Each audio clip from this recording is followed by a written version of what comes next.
All right, Maryland fans, Brendan Hartlove here. We are taking some time this summer to get to know the new faces of our Maryland men's basketball team, now joined by Collin Metcalf. Welcome to College Park. Appreciate the welcome. So you're in College Park now, but you have had a very long journey that's taken a lot of different stops to end up in College Park. Walk us through, from beginning to where we are now.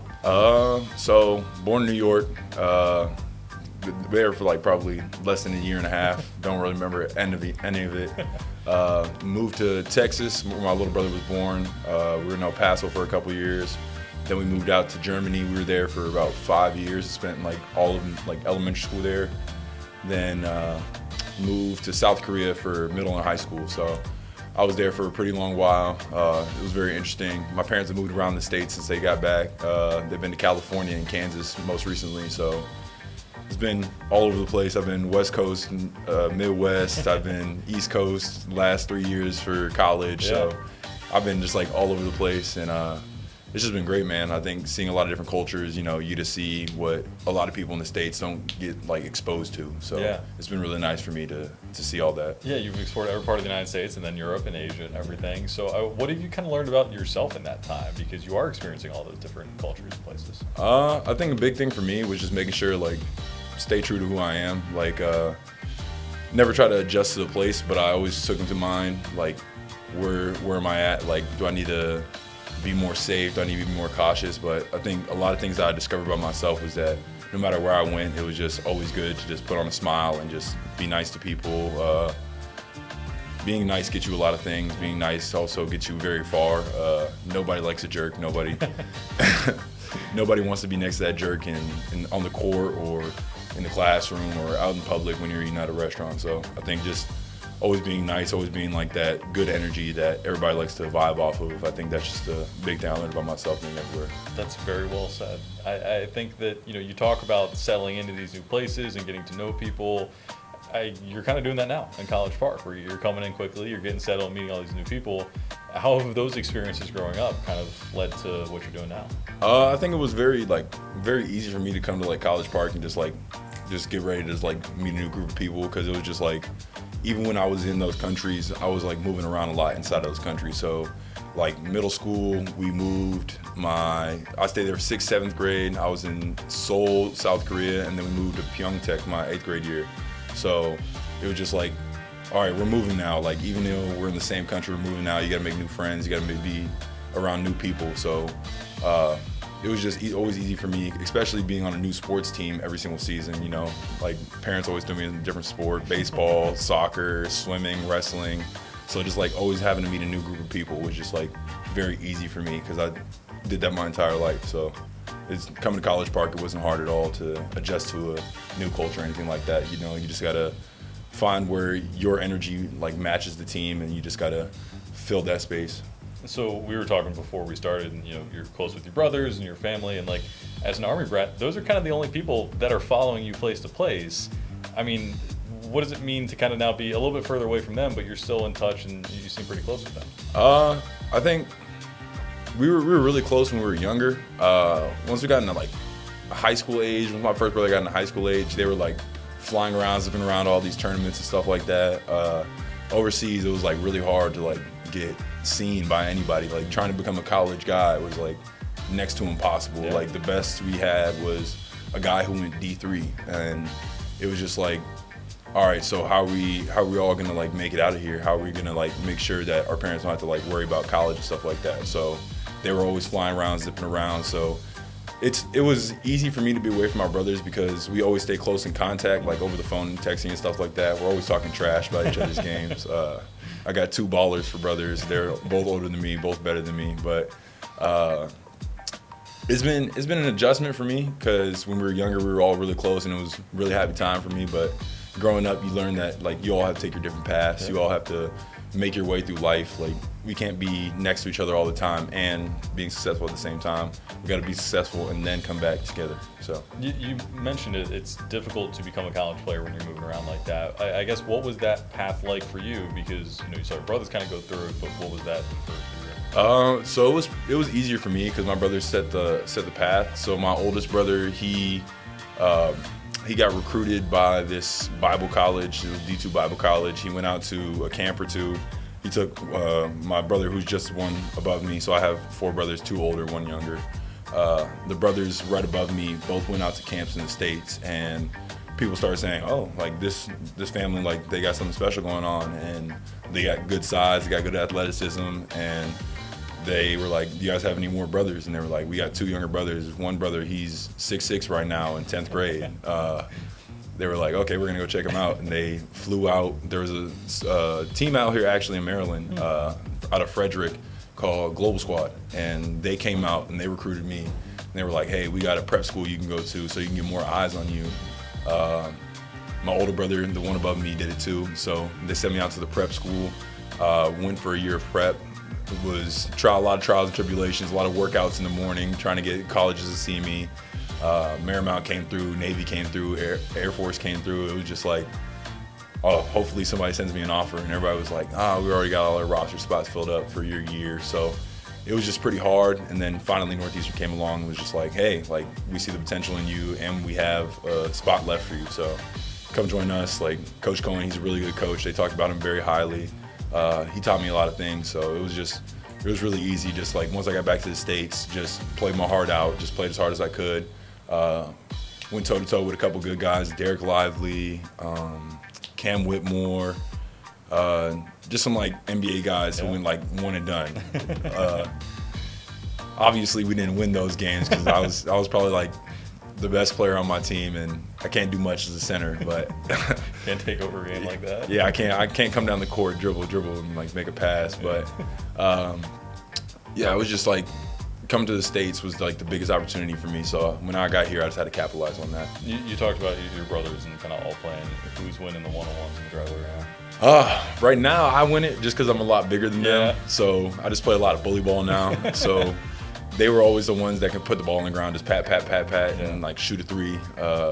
One brother, he can jump from the free throw line and in the middle of a game. So it was just crazy playing him. He gives me a little run for my money. If we go 1-on-1 to 11, it's probably like 11 to 10. Ooh, okay, so it's close. Yeah. Okay.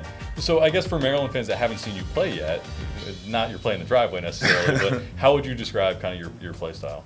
I'm just a runner. I'm just a Swiss Army knife in the terms of like what a big needs to do the little dirty work. So we need an offensive rebound and a kick out for a 3 because we're down by 2 and we got 2 minutes left in the game. I'm gonna be the guy that's gonna get all the dirty work really hard, try to go get that offensive rebound, make sure we can get that extra 3 that we need. I'm always gonna jump with everybody. If I get dunked on, so what? Like nobody's gonna remember that 2 weeks after I get dunked on. The clip's gonna be blowing up for like 2 days and then it's on to the next. So I always jump with everybody. Like I'm a defensive guy first. I always think defense. And then offensively, I'm just there to just make sure my guys get open, set a good solid screen, make sure that guard can't get over the top. So that way, if the guard wants to one dribble sidestep, pull up, they can with no problem at all. But also on offense, like love to just roll, get the ball, just go up in the air and just dunk. Don't like to toot my own horn, but I'm pretty athletic for a big guy, 6'10". So yeah. Hey, is there like a player comp like NBA that you kind of either that you think is a good player comp or somebody that you've maybe kind of modeled your game after a little bit? I would probably have to say Jared Allen with the Cavs. Every single time I watch him, I just think like this guy has no fear. Like he's gonna jump with everybody. Like he's gotten dunked on a lot, but nobody ever remembers that. Everybody remembers like, oh, he's a hustle guy. Yeah. He's gonna get out there. He's gonna make sure like his team has like a defensive big. So I like to say that my play style is more like him. You know, he may produce a little bit more on offense than I do, but I think just defensively wise and that mindset that he has, I like that mindset. So I kind of model myself after that. That's probably the healthiest mindset I've ever heard when it comes to getting dunked on. Is that like, I'll blow for a little bit, but nobody's gonna actually remember that kind of thing. Yeah, I mean, if we're down 20 and I get dunked on, it's like you're old. You're up 18 now. So that's fair. I guess now coming to Maryland, what made Maryland kind of the right time, the right fit? I think it was just easy. Buzz. Yeah. He wins everywhere he goes. He's an amazing person.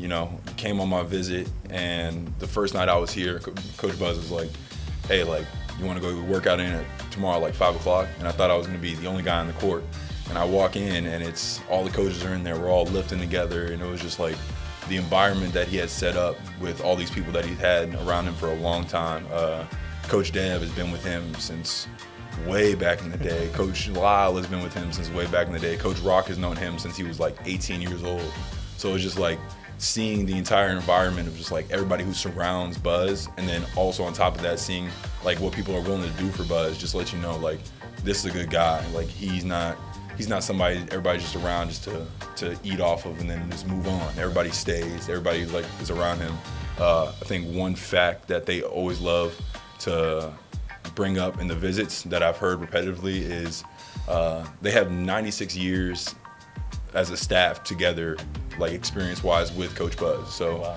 96 years, and that's like, you never hear about that with a staff. Like usually as a combined, it'll probably be like around like 30 to 40. Yeah. But Coach Buzz, you know, he just makes sure everybody stays around him. He always picks like the best people. He doesn't just like, oh, this guy's talented, I'll take him, and then if he has an attitude problem, I'll fix it. Like, Coach Buzz takes his time recruiting.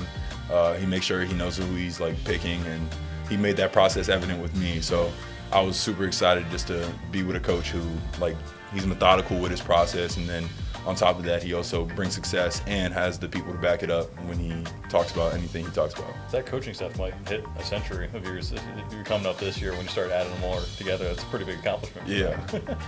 So, you know, you talk about Coach Buzz, and a lot of times the like, oh, family thing gets tossed around in recruiting or sports just in general, but like, that does very much seem like his approach. Like, you guys are a collective group. I heard that you were reading a book together and everything. Like, what does it mean to come into a new environment where everybody's new, but already there's that focus on the being together and being a unit? I think that's pretty much the like same message across all like teams. It's just like you got to come together quick, because it's like, especially nowadays, just like everybody's a transfer. Yeah. Like, most teams are like together for a year or two now, and then it's like, all right, where's my next opportunity? So what Buzz does special is that he creates an environment where it's going to be easier to do that. So those team meetings where we're like, it's basically our book club, you know. We're talking about just like how to like work better, how to be smarter when you're like approaching things in life. So he not only thinks about basketball, but he also thinks about us as people. So when he does that, when he shows that care, then that helps the players understand like Coach Buzz is going to fight tooth and nail for us. He's going to be having our backs for everything. So it's been really easy. He's created the environment for it, so it's been super easy for all of us to just like click together. And then obviously we have our little locker room chats. We had they were spirited this morning, I heard. Yeah, we had a couple this morning about between D-Book, Kyrie Irving, and Anthony Edwards, and just figuring out who's the best shooting guard in the league. So and what was your stance on that?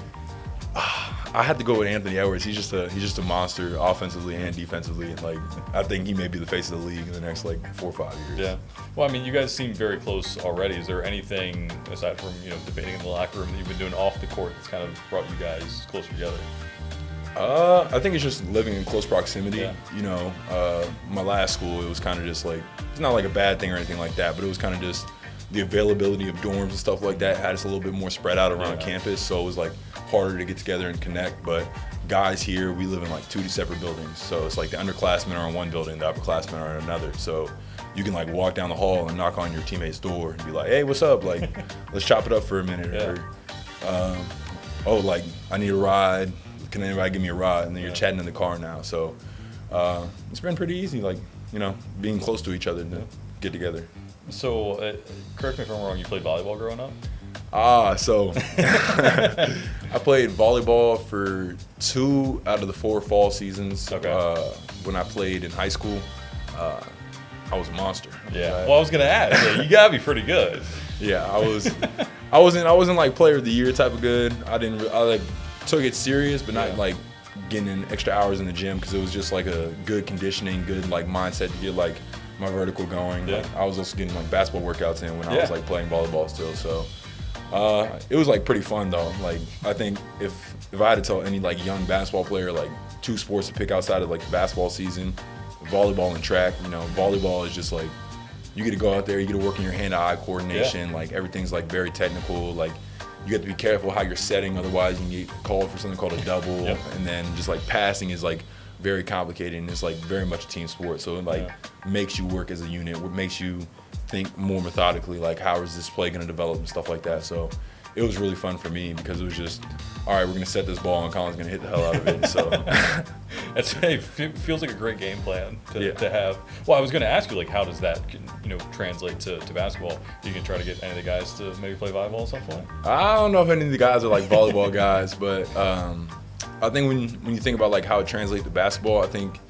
just having to get up quickly. In volleyball, sometimes that ball is moving so fast that you don't get a wind up. You got to like one step, jump right into it. And so that's very helpful down the post when you're like having to defend a guy who's driving from the baseline. Now you got to go one step over, just jump straight up. And then also ball tracking. So a lot of my shot blocking came from just like years of playing volleyball, just like messing around in the gym and stuff like that, and just like having to see like, oh, is this ball going too high? All right, I had to go get that like this. I had to go adjust my arm like that, move my body like this.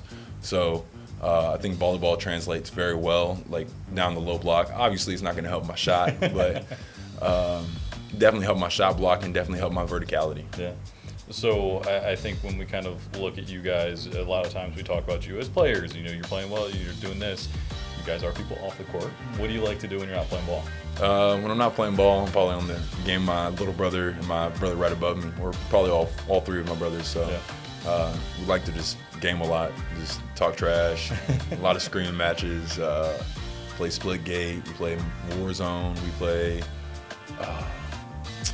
why am I blanking on this? We played this game called Walking War Robots. It was a mobile game a couple years ago, and now it's on PlayStation. So. There you go. Who talks the best trash out of you guys? I feel like we're all equally bad. We're all equally bad. All cut from the same cloth. Kind of thing. So we'll get you some of the kind of rapid fire before we get you out of here. And some of the guys have had a lot of fun with this. Well, who would you say is the funniest person on the team in the locker room, just kind of clowning it out? I feel like Pharrell gets the most laughs. Yeah? Yeah, Pharrell gets the most laughs. Well, and it's interesting because we've been doing these interviews and like everybody's kind of saying somebody else a little bit, which is a good thing. It means everybody has like that personality kind of stuff. People have said you, by the way. I want to include that. So I think I'm more like, my dad likes to say, like, there's two types of funny. There's laugh with you funny and there's laugh at you funny. I think sometimes I like accidentally say something and I don't like realize it and everybody's just like, oh, this guy. Well, as long as you don't get yourself into too much trouble with that, I think you'd be fine. So we talked about playing volleyball. Do you watch any other sports outside of basketball, like teams? I love watching the Germany men's like volleyball team. Ooh. It's like all 7-footers, just springy. Like everybody on their team is like 7 foot, 7 foot, 7 foot, 6'7" is like short. So it's just like it's fun to watch them, and then watching surprisingly high school men's volleyball in Japan is probably some of the best volleyball you'll ever see in the world. Wow. I think those guys, they just like move on a different level. Living over there, seeing like they have like schools where like you go to school and that's like what you do. Like you do a couple classes, but like morning, afternoon, night, like you're coming in, you're working on that like all day, every day. So how do you watch those? What do you watch those on? You can just find it on like YouTube. Yeah. They got like YouTube lives. That's awesome. I have like friends that still live back over there, so sometimes they'll send me like the live stream. Yeah. It's like pretty easy to That's awesome. watch. Most guys like football. That's the most interesting answer we've had so far. And so it's from places that you kind of stayed and stuff like that. How do you still connect to those places that you lived at? You're here now, but they still hold a pretty significant place in your heart, I'm sure. Yeah, I think South Korea has like the biggest hold on my heart. Yeah.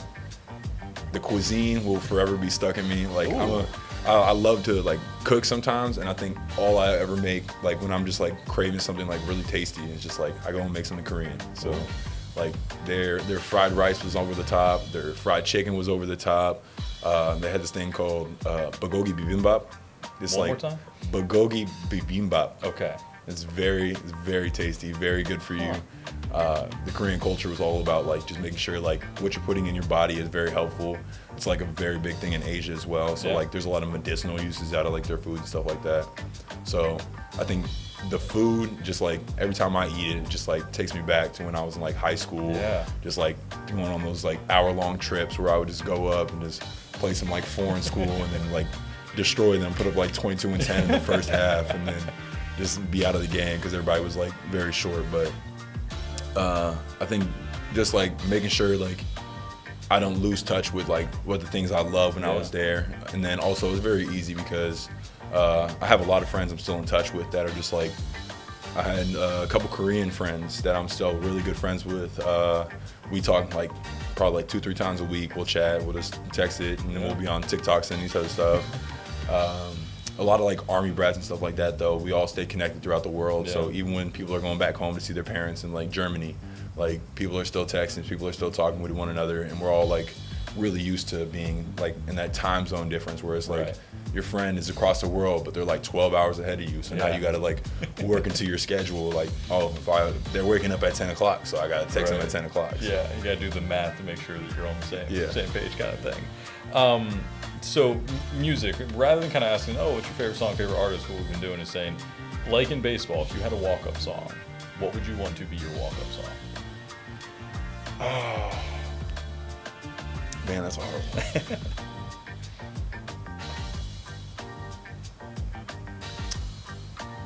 Probably Till I Collapse by Eminem. I like that one as like it's a walkout song. Yeah, that's a good choice. That's a good one. LeBron or MJ? LeBron. Okay. Do you care to elaborate, or we just? LeBron's bigger. He's 6'9", 6'10", 250. Like he's the same size as me. I don't think 6'6", like 215 is doing anything with that. Who on the team would survive longest in a zombie apocalypse? Those are the guys who you think has it in them to last as long as possible. I'd have to probably say Marquise Passmore. Oh, okay. Yeah, Marquise. Okay. What do you think about makes him a good fit for that? I just feel like, well, he's from Florida, so like he has like all the survival stuff. So he can go out there, he can catch him food for like a lifetime. He can go out there fish and stuff like that. So I think he'd be fine. I think Marquise is like. The two most popular answers have been you and Pharrell. What? Yeah. How do you think you would do? I think I'd do fine. I think I'd be good for like a year and a half, and then I'd probably just be like, if I didn't have anybody with me, I'd probably be like, oh, this is boring. So you basically what you're saying is you could last as long as you wanted to until you don't want to. It wouldn't be like I wouldn't want to. I'd just get lazy and just like wouldn't go out and just like try to like knock off a zombie's head. Like if I get caught in the middle of the night, I get caught. Who do you think would not be as successful in a zombie apocalypse on the team?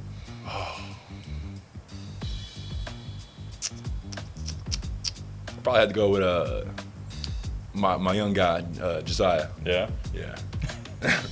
Care to elaborate, or we're just going to leave it at that? I'm just going to leave it at that. That's fair. I feel like this is probably an easier question for you. Would you rather fight one testudo-sized duck or 50 duck-sized testudos? I'm going to fight the duck. I'm just going to get the footwork down, just get behind him and put him in chokehold. Yeah, well, obviously you're a big guy. Like, you can handle him. When we had Diggy in here, he was like, man, I don't know. So, Collin, it's great to have you in College Park. Really excited to see what you're going to do this season. I appreciate it.